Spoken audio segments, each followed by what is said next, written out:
नमस्कार, मी मयुरी आणि आपण पाहत आहात 7 स्टार न्यूज। विटा येथील प्रभाग क्रमांक 7 मधील पाटील वस्ती या ठिकाणी गेल्या 5 महिन्यांपासून लोकांना चक्क गढूळ पाणी म्हणजेच घाणीचे पाणी, ते पण दुर्गंधीयुक्त पाणी प्यायला येत आहे। याबाबत श्रीधर जाधव या कार्यकर्त्याने अनेकदा सूचना देऊनही नगरपालिका प्रशासन गांधारीची भूमिका घेऊन दुर्लक्ष करीत आहे। याबाबत आज सामाजिक कार्यकर्ते श्रीधर जाधव यांनी चक्क नगरपालिकेतील मुख्याधिकारी यांच्या दालनाबाहेरच ठिय्या मारून सर्वत्र खळबळ माजवले। अनेकदा सूचना देऊनही नागरिकांना 5 महिन्यांपासून संडासयुक्त पाणी प्यायला येते। तब्बल 100 ते 125 घरांना हे पाणी येते, मात्र नगरपालिका प्रशासन उडवाउडवीची उत्तरे देत आहेत। आता मी इथून पाणी स्वच्छ आल्याखेरीज व नागरिकांचा मला फोन आल्याशिवाय उठणार नसल्याचे सामाजिक कार्यकर्ते श्रीधर जाधव यांनी बोलताना सांगितले।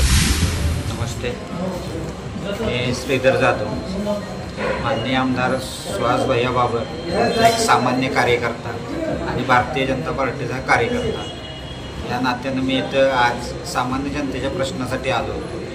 गेले 5 महिने झाले प्रभाग क्रमांक 7 मधील पाटील वस्ती येथे दुर्गंधीयुक्त पाणी, म्हणजे बोलू नये पण संडासयुक्त पाणी येते। तिथल्या नागरिकांच्या जीवाशी खेळ चालू आहे। या संदर्भात गेली 5 महिने झाले शिवसाहेबांशी चर्चा चालू आहे। त्यांना व्हॉट्सअपला सगळे फोटो पाठवले, सगळी चर्चा केली। 2 दिवसात काम करतो, 3 दिवसात काम करतो, येऊन तात्पुरते देखलेपणा करतात। पण पाणी आता पूर्वी 40 ते 50 घराला मर्यादित होतं घाण पाणी दुर्गंधीयुक्त, आता 100 घरापर्यंत ते 125 घरापर्यंत पाणी दुर्गंधीयुक्त यायला लागले। मी गेल्या गुरुवारी माननीय अमरभैया शितोळे आणि मी शिवसाहेबांना त्या संदर्भात प्रत्यक्षात भेटून सांगितलं होतं। त्यावेळी त्यांनी आश्वासन दिलं की 2 दिवसात काम करून घेतो, पण कोणतीही प्रशासनाची तिथे यंत्रणा आली नाही।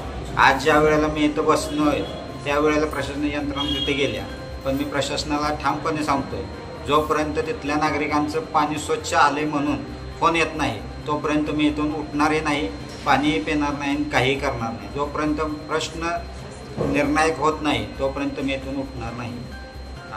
रमेश जाधव, 7 स्टार न्यूज, विटा।